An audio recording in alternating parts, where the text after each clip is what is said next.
Hey everybody, how's it going out there? It's Thursday, May 14th. You are watching and listening to Reproduce Twitch. I'm Rana. It's good to have you here, if you're there. It's an interesting episode we have in store today. I'm personally quite excited. I get to try something with a performer named Jia Singh Arora, movement specialist, kind of straddling a line between theater, I suppose, body movement. I'm not really sure. We just kind of talked about an idea and we're going to go for it, see what happens. But today, to begin with, I have the luxury, I'll say, of speaking to somebody who's been doing some work that I've been kind of borderline obsessing over over the past 4 years. Farzand from the Hellion Distro, and also Kolkata Inner Propaganda, a gentleman who, with Samit Das, have worked tirelessly over the past, at least 7 years, if not more, building piece by piece a very interesting series of events, curating music, a number of things with a very particular focus, and I'm very excited to be able to talk to him about that in some length today. Farzand, can you hear me? Oh, there you are. Yes. Hello. How are you? Hi. Am I audible? Yes, very much so. Okay. I guess to begin with, you're currently in Calcutta, right? Yes, I'm currently in Calcutta. Okay. I wanted to talk about a number of things, as we've discussed, in the context of Kolkata Inner Order Propaganda, the bands, and the kind of overarching aesthetic, both in terms of the business side, but also the very clear artistic vision that you and the talent you work with has. The bands that you work with often present a number of references that are seeming to be embedded in esoteric traditions. On the one hand, one of Tetragrammacide's latest releases has been titled Third World Esotericism. In interviews, I've come across references to Crowley's Amlantra working, Babylon working, The Great Work, and also in your song titles, not your song titles, but the music you work with, there's a lot of evidence of kind of Gnostic traditions and references. I wanted to know, where does that interest lie and why is it so pronounced? Yeah, I guess you're right. You are not the right person to speak on behalf of Tetragrammacide, but what we do understand is there are certain esoteric currents which they want to channel through their music, and that is very important in their musical endeavor. So coming to someone like Aleister Crowley, he's always been a very important figure in both rock and metal music in general, be it the legends or the myths that he has created, the overall, the pop art that he has been famous for has made him a poster boy for this alternative subculture, which is being followed by so many bands all over the world. And there are a lot of musicians and artists who are deeply influenced by him, but I'll say Tetragrammacide is definitely one of those. But on the other hand, I'll also say that Tetragrammacide isn't a band who just stick to the concept of the thelema. Okay, they have what would you say a mixture of a cauldron of a lot of ideas or a lot of religious ideas which they mix a lot of religious pantheons and they try to make it work. Yeah, that's what I'll say about how tetragrammaticide and they mix it with the various religious arts. So it's an interest based on sort of a history of how Crowley's ideas and thoughts have been used in metal historically. And I suppose the pronunciation of it is just purely out of interest of that work, it sounds like to me. I wanted to move on to another question that kind of brings it closer to where you are in West Bengal and deeper traditions around Tantra. But to kind of frame that, I'm going to show a video. This video came out, I think I saw it 2018, almost 2 years ago. Apartiva Raktadara, Dismal Anahita Transmissions. Yeah.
Yes. Okay, Farzand. Yeah.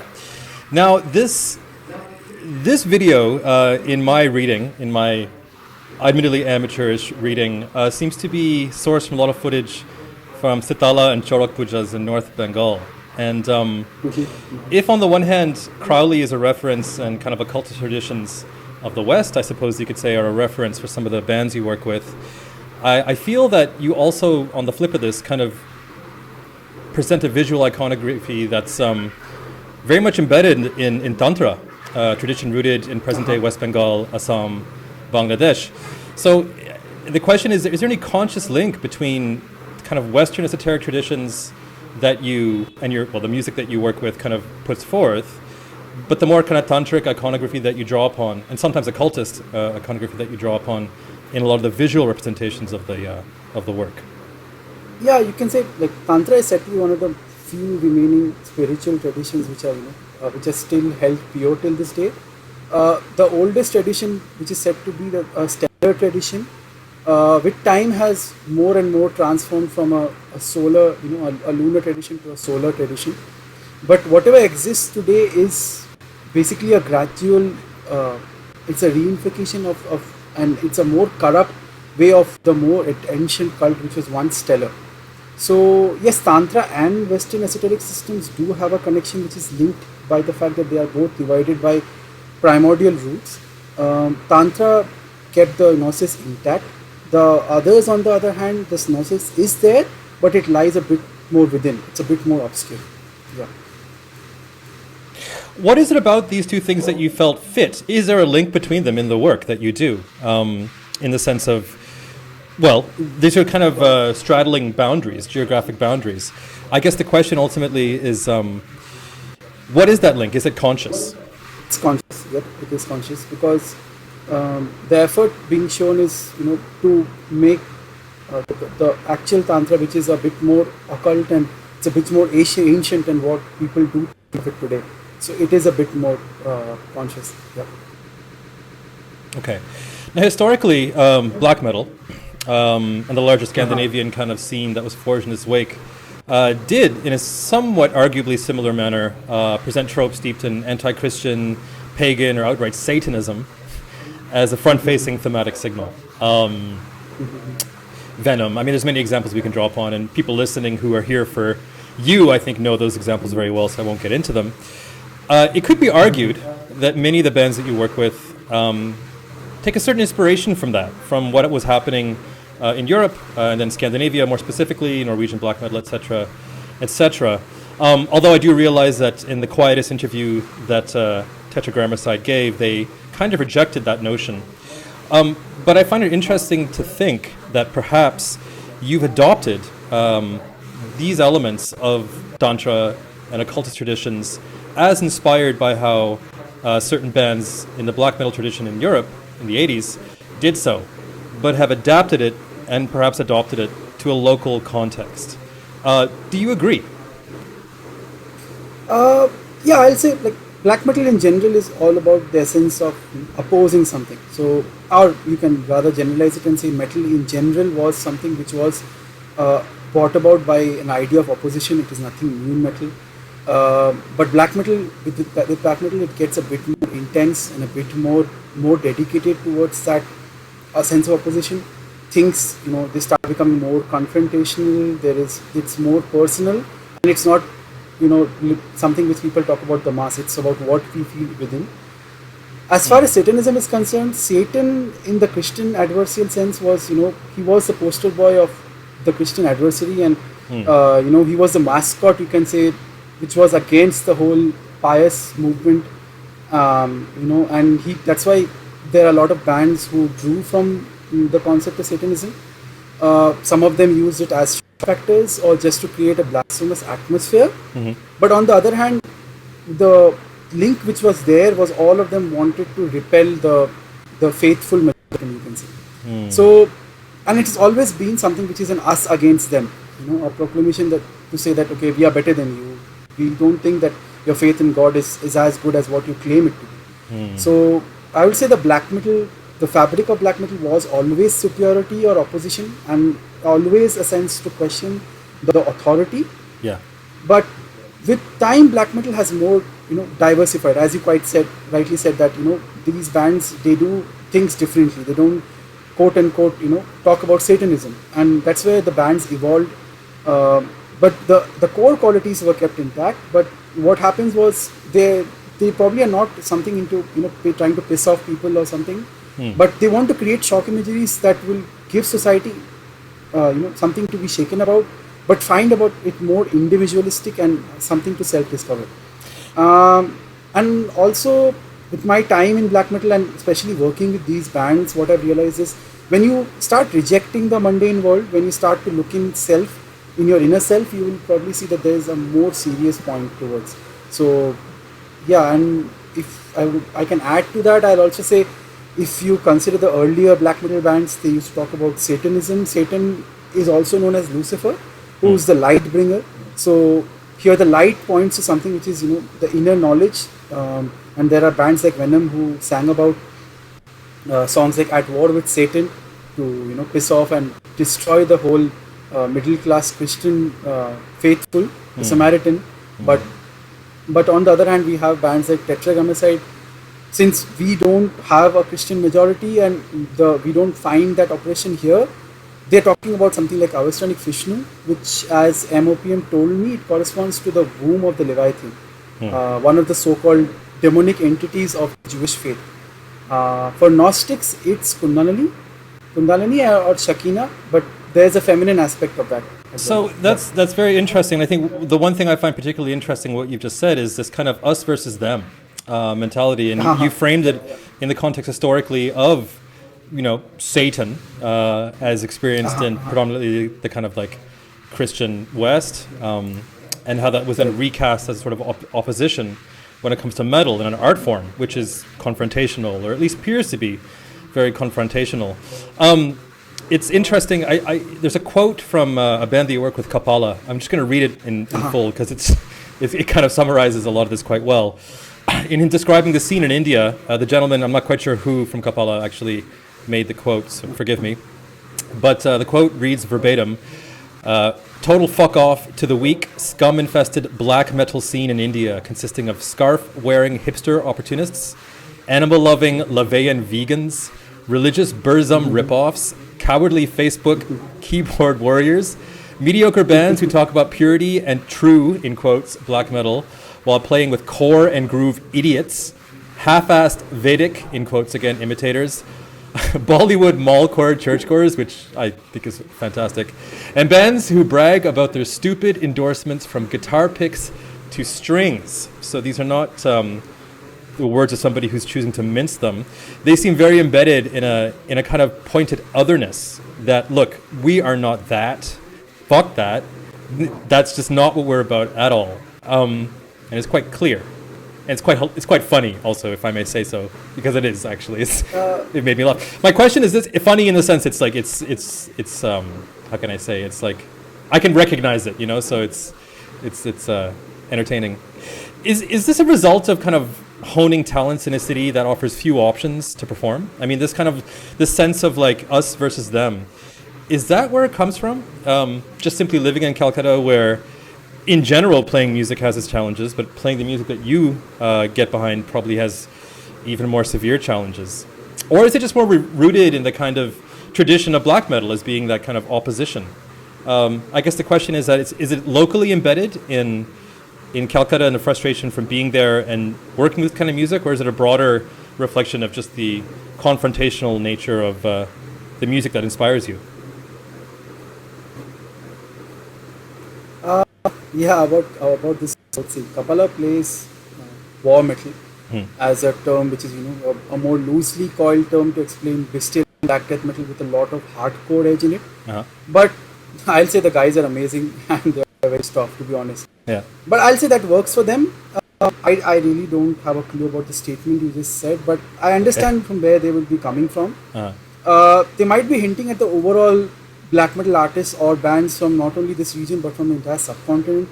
Like, for example, there are bands in Kolkata who play the quote unquote black metal, as they say, but who are not a part of what we are, like the Kolkata Inner Order. And they're not there for a very good reason. Why? Is because uh, you know, they are black metal, but they are not. They don't get the essence right. They don't understand what it is all about. And of course, black metal, or in other words, even death metal in general, does not have a sound for a widespread audience. It's not. It's a very negative sound. Hmm. It's something which is actually shoo you away rather than bring you closer. So, Hmm. and unless you have a certain inner call, a certain if you are attuned to that frequency, you will not be able to fathom that chaos. But it's great that people are appreciating bands like Tetragrammacyde or Kapala or Brahmastika, or international bands like Noctiblis or Deifigo for that instance. But I'm sure these bands' interest will never be to please a widespread nut or taste nut, or they'll just want to do one thing, that is to completely destroy whatever Yeah, is in front yeah. of I them. feel like maybe that in itself, that kind of like unified attitude that the music almost scores, kind of presents a community of sorts where people feel welcome Yeah. and part of something, and the kind of entry, so to speak, within that community or to that community is this music, perhaps, and the extreme nature of it and the confrontational aspects of it. Perhaps seems to be.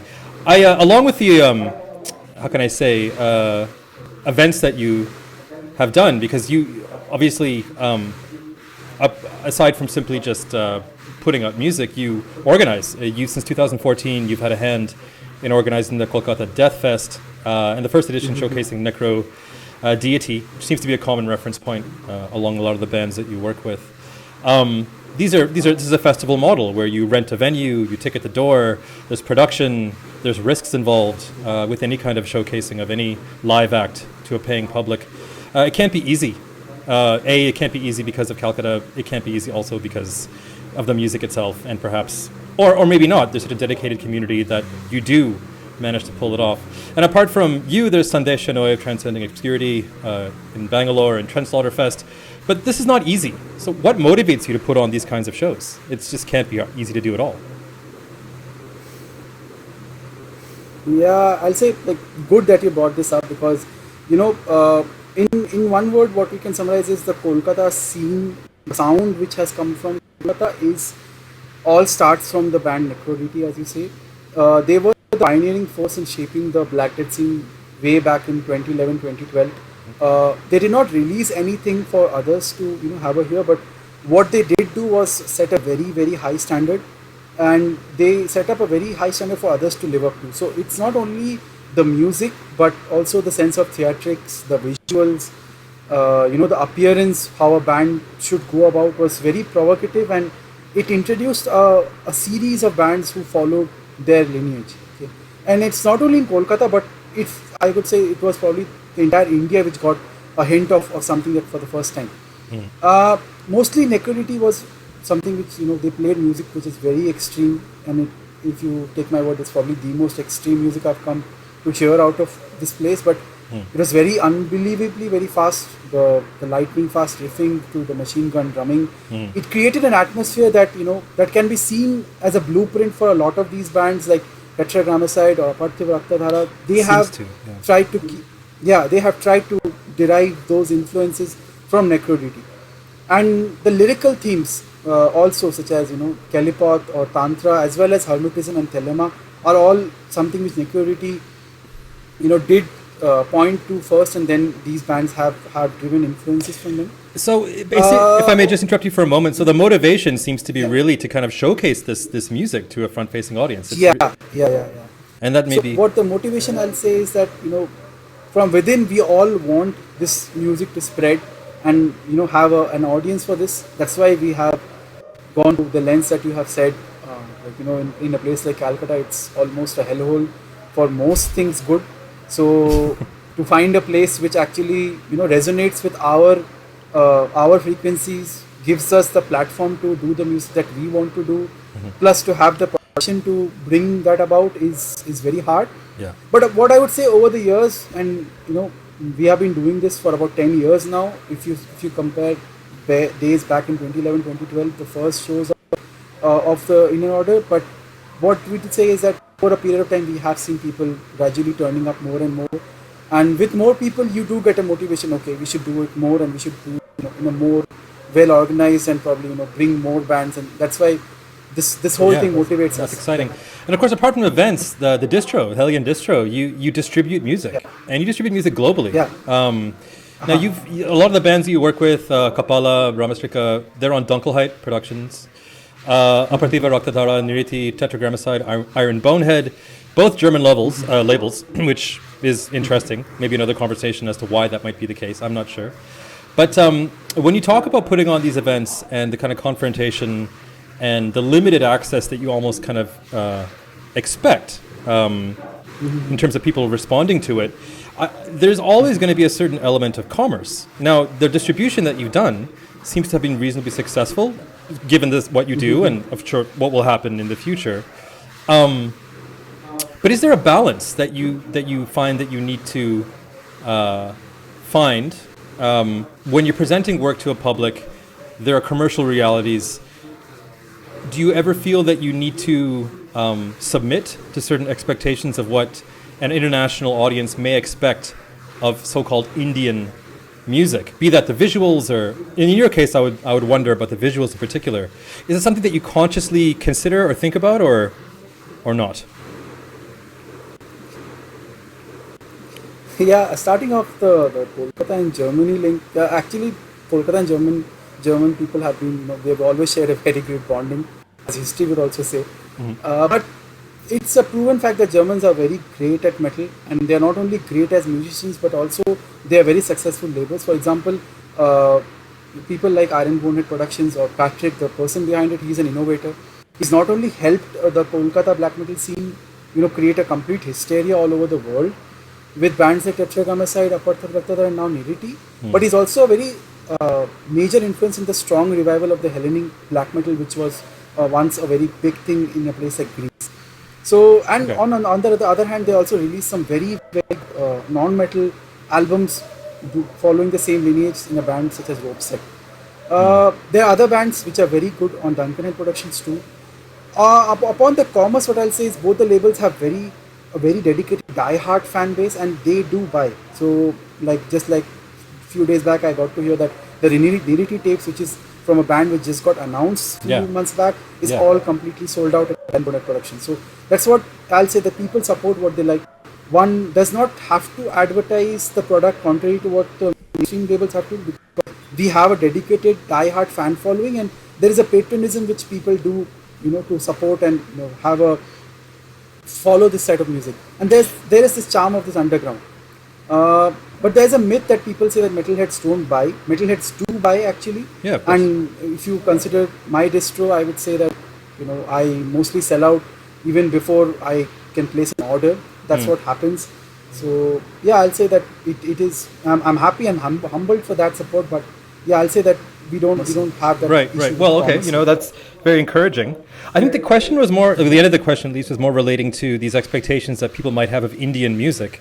And given the kind of visual elements that you deploy, is that something that you consciously present to a global audience in the context of commerce? Or is it more reflective of your genuine interests in the kind of traditions that you present visually?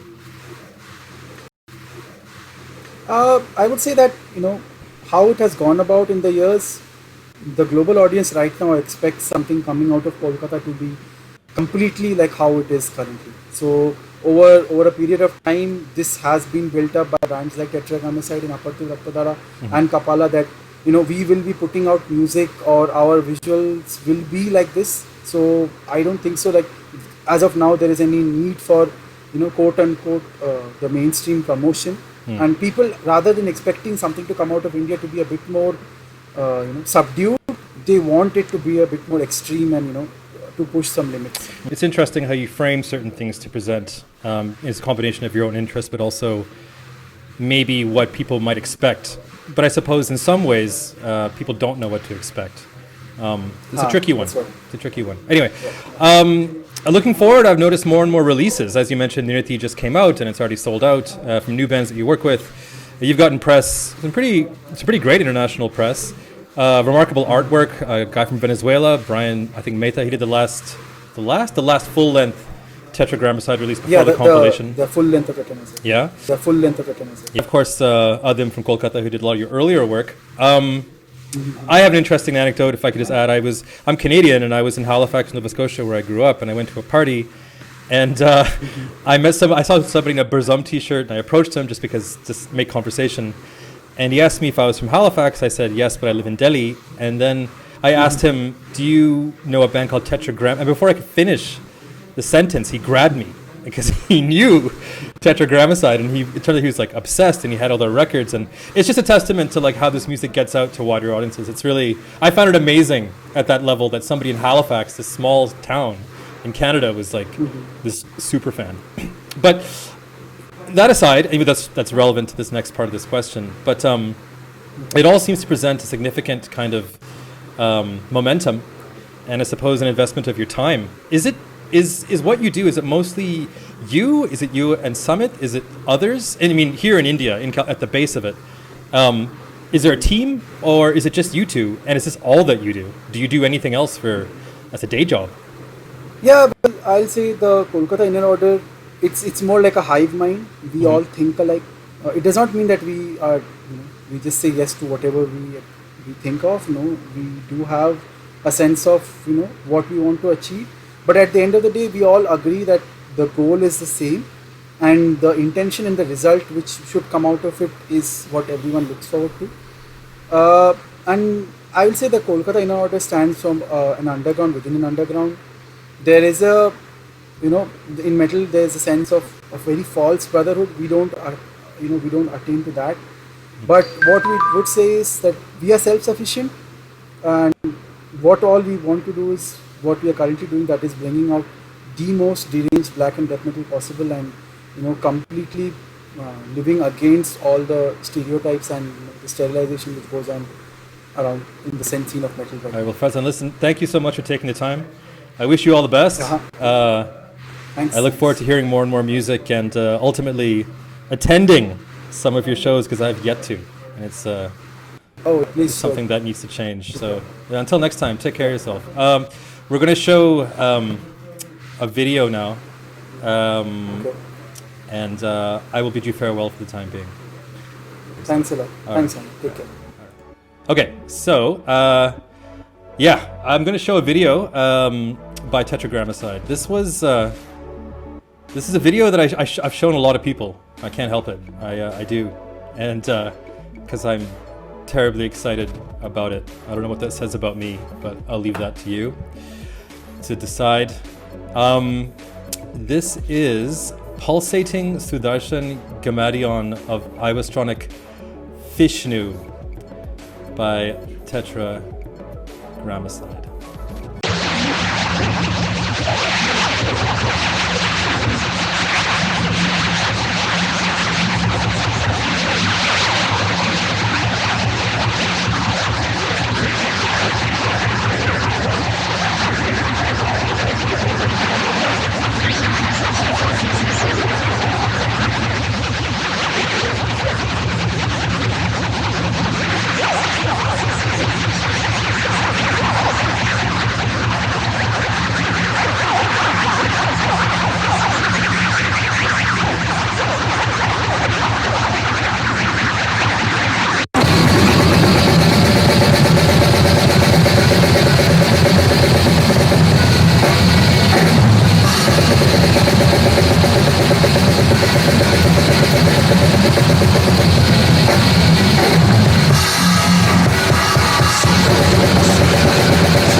Right. Okay. Tetragrammicide, everybody. We're gonna move on to Gia. I think she's ready to go. So this is an idea that she had. I don't really know exactly how this is gonna pan out. I'm okay with that. So here we go. Gia, if you hear me, let's go, and we'll see you all back here at the end of this.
To the things I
ah, ah, ah,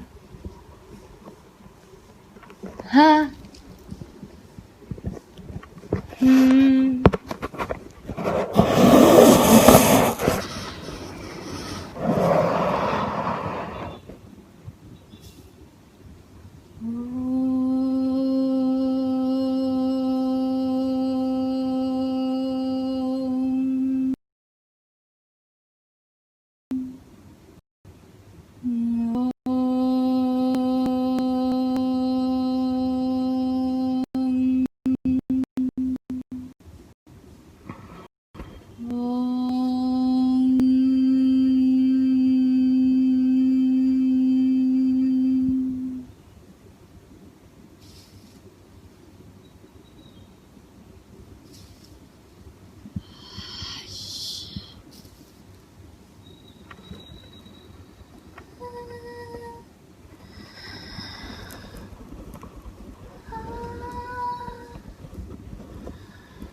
checks, pens. Ooh, I think I need a bindi right now.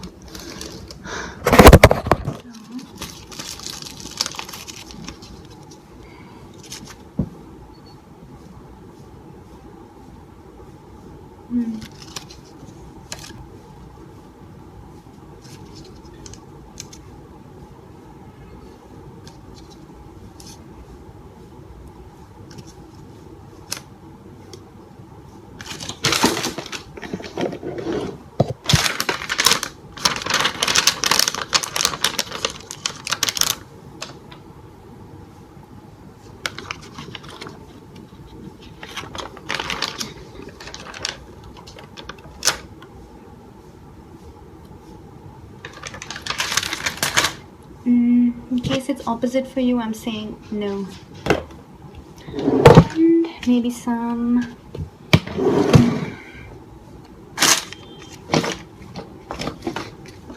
Oh.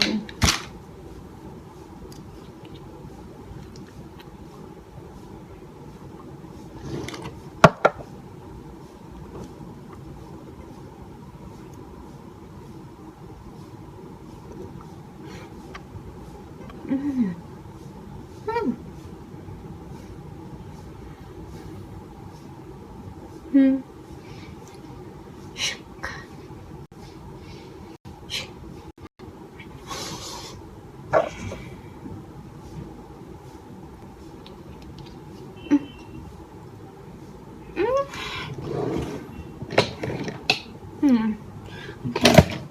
And some.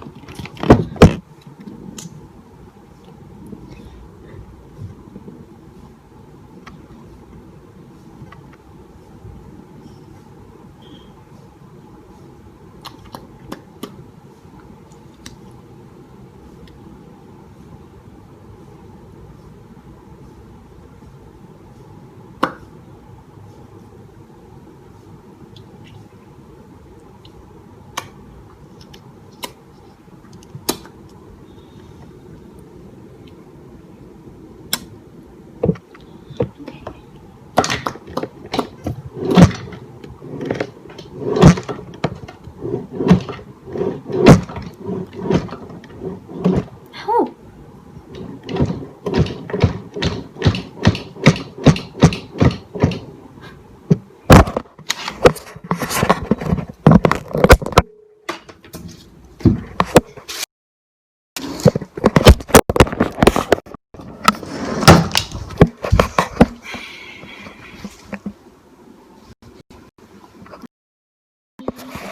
Say hi, baby Poosh.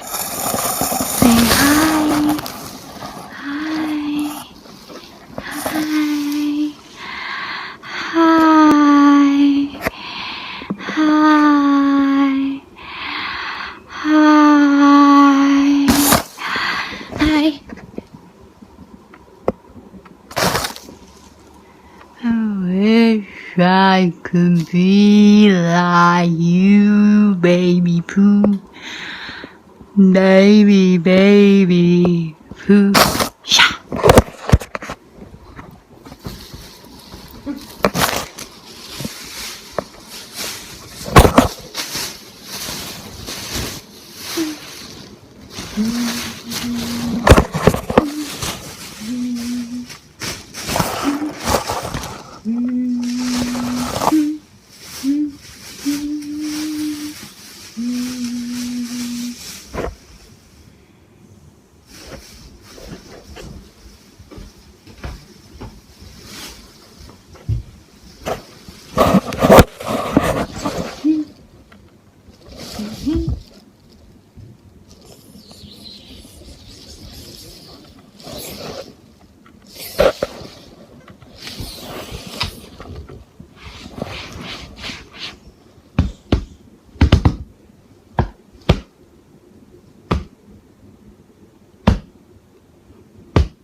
It's not easy to move with the camera. How come we always forget the person who holds the camera?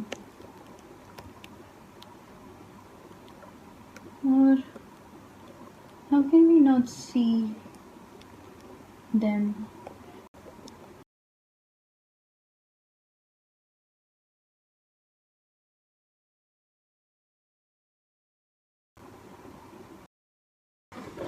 So isn't it nice when we can do both?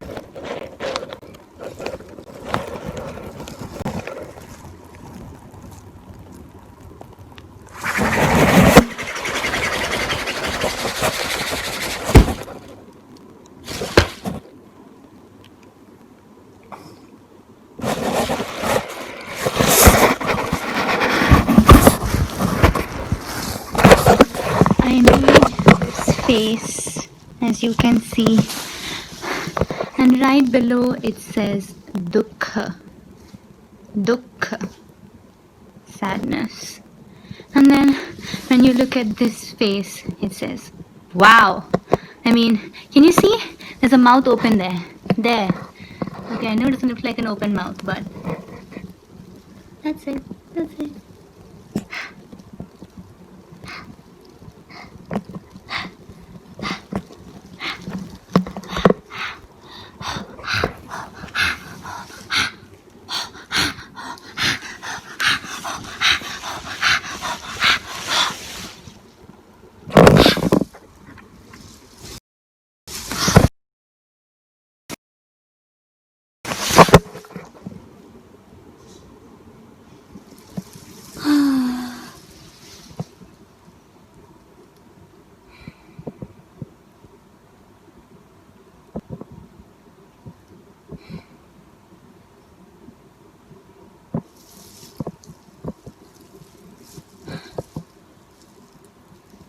Is it okay for me to just lie like this? I don't know. I guess it's supposed to be a performance.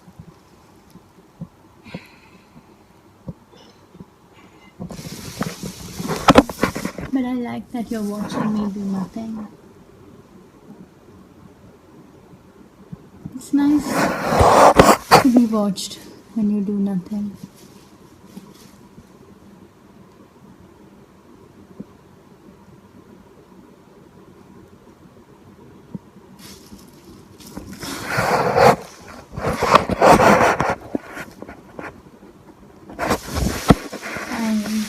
I guess I should do something. I'm back to the drawer. Ooh. Ooh.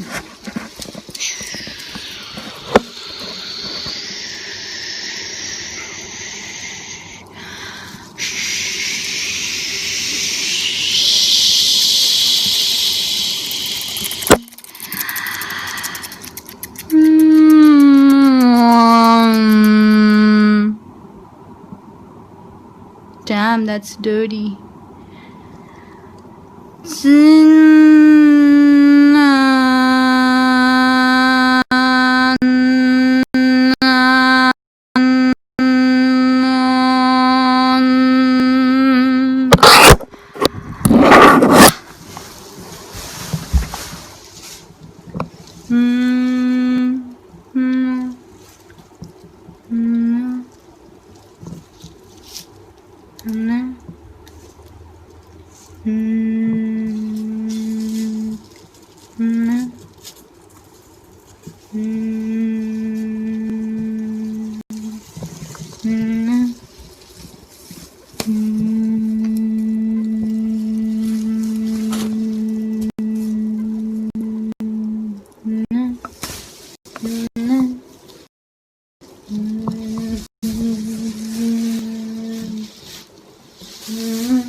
I stand in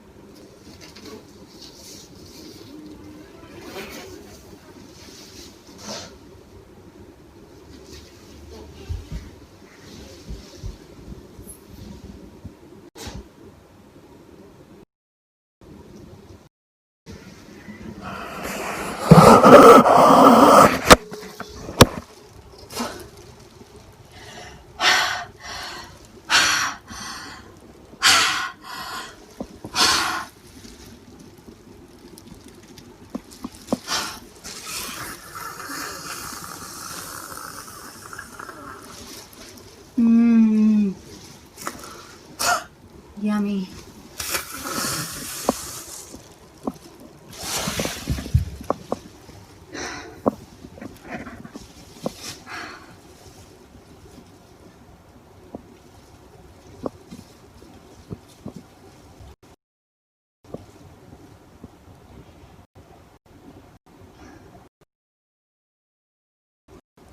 Can't believe in quarantine we're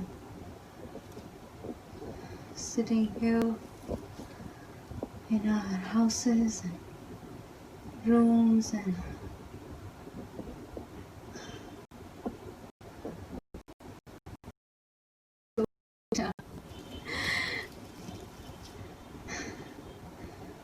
I try to fuck myself up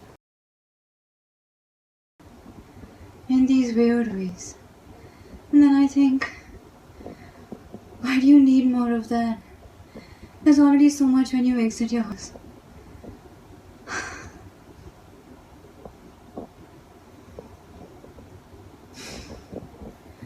And still, if I have to show who I am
Goodbye.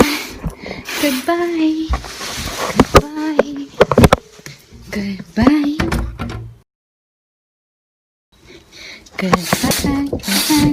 Goodbye. Goodbye. Goodbye. Well, goodbye. Goodbye. Goodbye. Goodbye.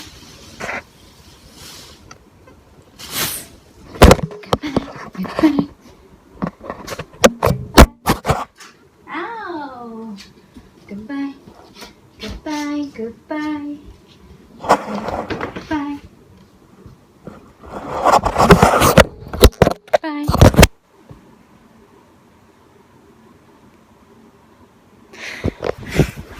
Goodbye.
Home.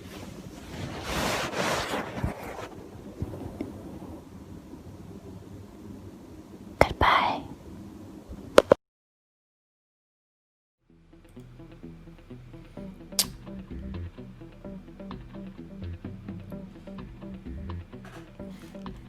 All right.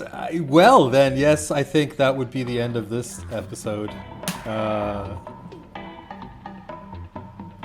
Yeah, I'm gonna go get some tomatoes. All right, tomorrow we have, what's going on tomorrow? Oh yeah, I have Sahil from Method Art Space, Sahil Aurora. We're gonna talk about the art world and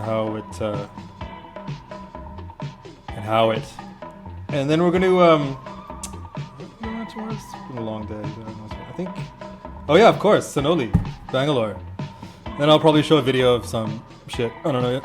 But thanks for being here as always. Thanks to Farzand. Thanks to Gia. Thanks to you. And yeah, take it easy. See you next time.